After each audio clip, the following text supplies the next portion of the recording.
चले देखी रस पड़ोसी की दीपावली सफाई उफाई हो तो नहीं आई। और चाची। हाँ भैया बतावे। और हम कहे चली देखी चाची को और घूम आई। देखी घर सफाई उफाई चलता है कि नहीं दीपावली आई। हाँ भाई हमारे सफाई चालू मनाई मजदूर लगाए है तब देखा था आराम से बैठी है। अच्छा मनाइए महू चाहत रहा।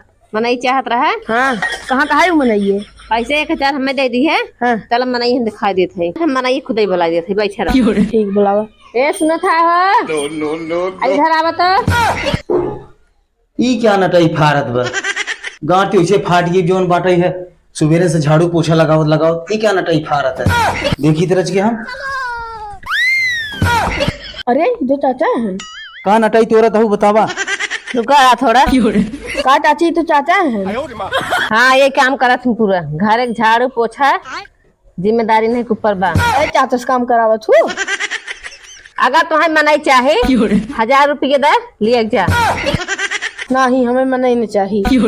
मनाई चाहे नहीं हम चाचा से थोड़े न पहले घर में काम करवाओ तब रहा दे और जाए अपन काम करें। जा अपन काम करा हो खड़ा दिन रहा देर हो काम में जा पर घर तब। चलो ठीक है हम हो जाते।